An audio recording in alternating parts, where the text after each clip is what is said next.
Up next, a pit stop that puts the Agricultural Reserve front and center. Then, a visit to the Linden Farm, a county-owned farm that offers teachable moments. The concrete ribbon road especially, we only have 2 of those left in the county. And finally, a half-acre farm in Germantown where suburbia takes on a new meaning. But I said, what's the worst that could happen? We plant grass again. Montgomery Heartland, where county meets country.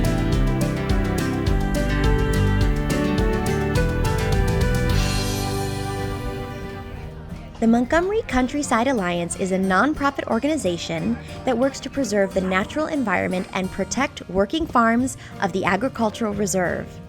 The Ag Reserve is a 93,000-acre land use zone in Montgomery County, Maryland, that spans from the upper northwest part of the county to the east near Sandy Spring. It comprises nearly 1/3 of the county's landmass. The Montgomery Countryside Alliance was formed in 2001 and currently has 10,000 members. To bring awareness to its mission, the Alliance hosts events including the Ride for the Reserve, held each fall. We're supporting an effort to preserve the rural character of the Montgomery County's Agricultural Reserve. Today, we are in the Ag Reserve celebrating the 12th annual Ride for the Reserve, which is a terrific way for people from all over the county and in fact even in Virginia and DC to come out and ride the Rustic Roads, buy some produce and other items from local farms, and celebrate this place, this national model for farmland preservation. And a round of applause for yourselves for getting out and celebrating the reserve and supporting the work to protect it. Thank you so much.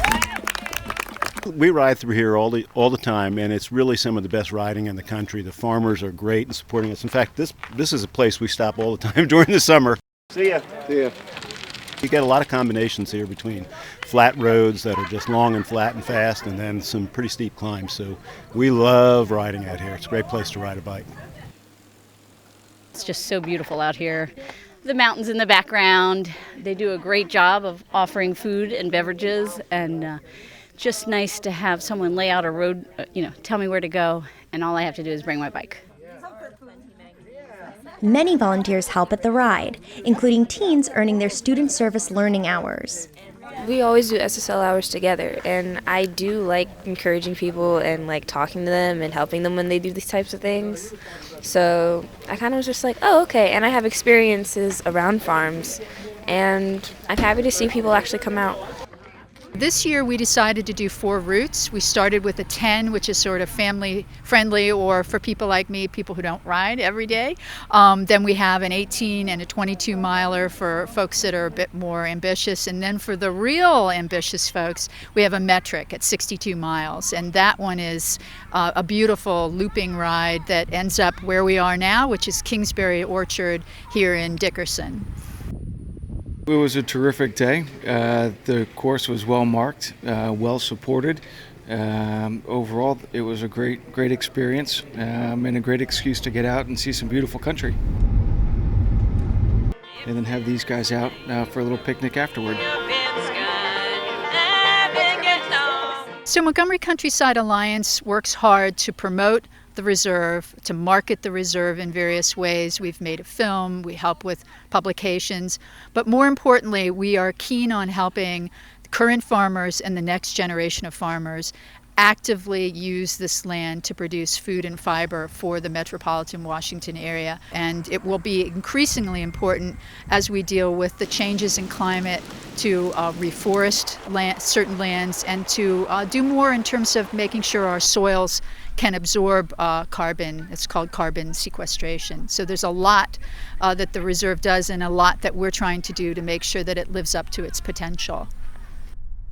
We live out here. We live out in Poolsville. We're surrounded by this. My husband's a beekeeper, so we are very attuned to what the cycles of life are around here, and it's so important to share that with other people. I think, we enjoy it. We really appreciate it and get a lot out of it. But to be able to open that up to others to really understand how all of this supports us, the Ag Reserve supports us, and how great life is out here because of it. For more information about the Montgomery Countryside Alliance, go to mocoalliance.org. The Linden Farm in Dickerson dates back to the 1880s. Used once for livestock, grain, and dairy farming, it is now a place for education and public events. Montgomery County purchased the property in 1980, and the County Council designated it as part of the Master Plan for Historic Preservation in 1992.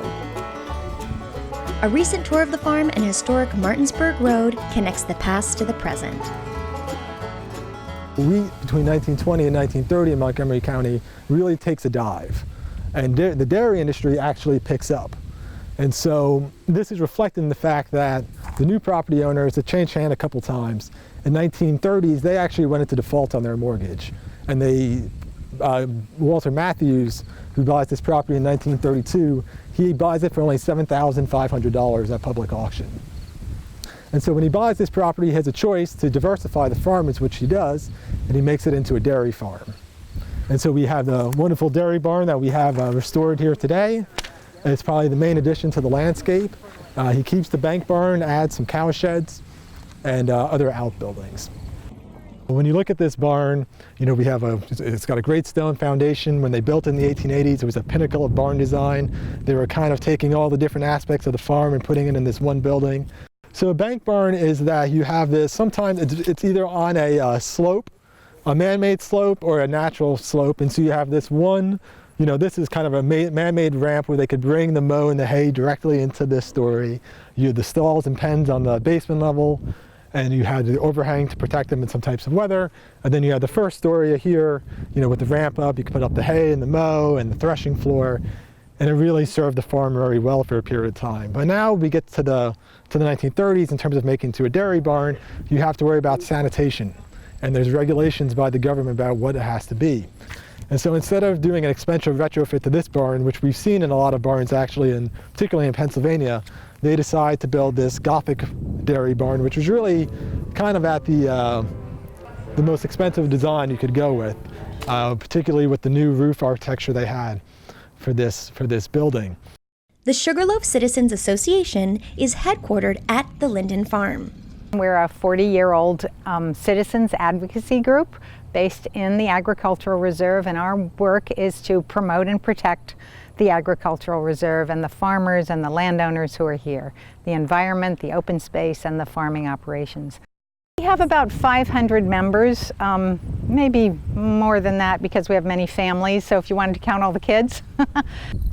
This headquarters, we have been using it for these many years to do things like today, Rustic Roads presentations. We do parties and dances and things that showcase agricultural activities.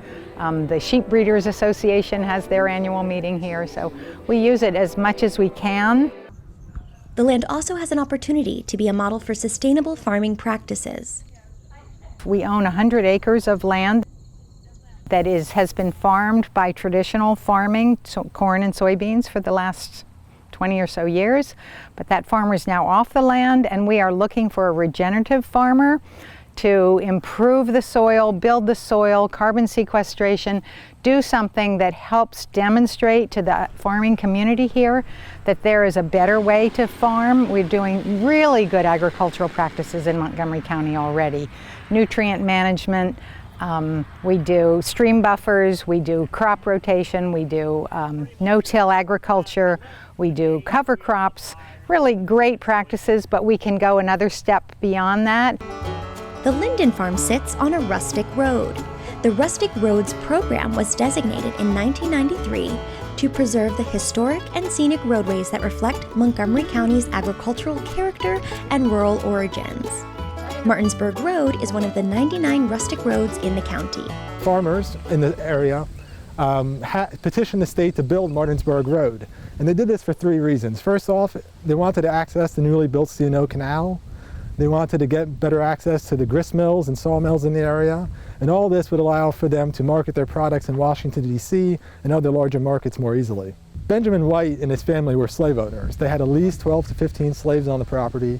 So we're looking at these walls, they're likely built by enslaved persons. Now, the unusual feature would be the concrete ribbon road especially. We only have 2 of those left in the county. This is called a politician's road or a politician's pig path or sometimes a milk road.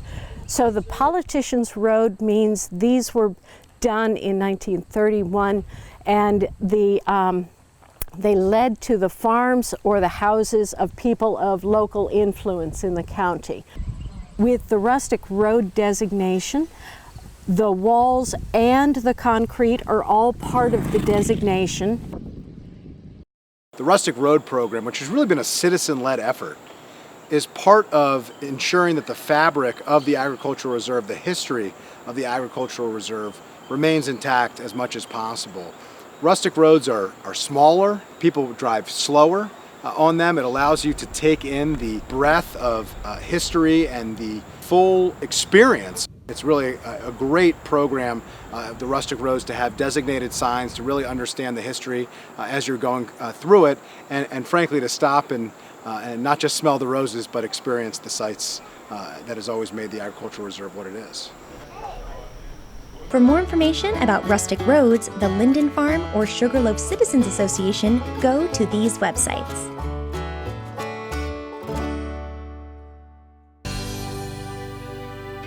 The JWR farm in Germantown could be considered a fish out of water, a 3-acre plot in a suburban community that also includes a half-acre farm.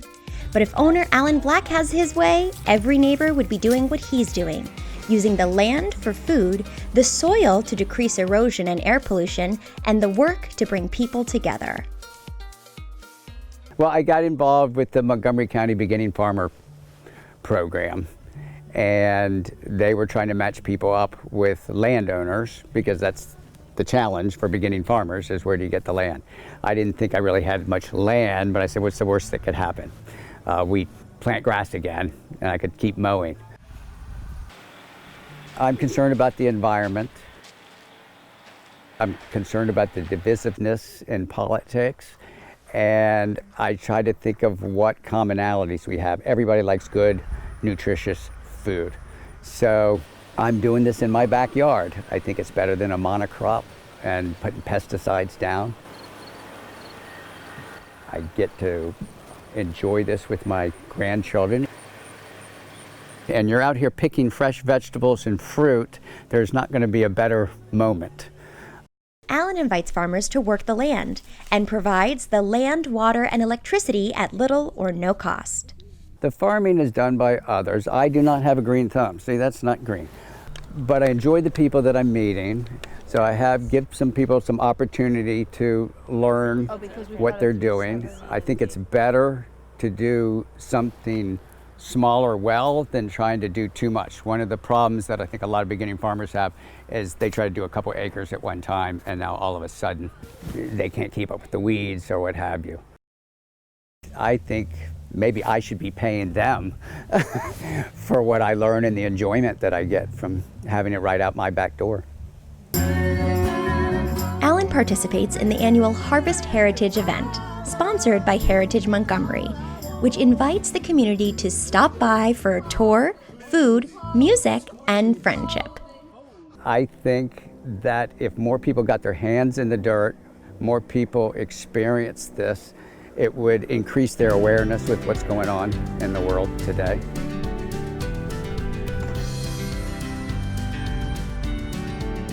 Well, that's it for today's show. Thanks for watching.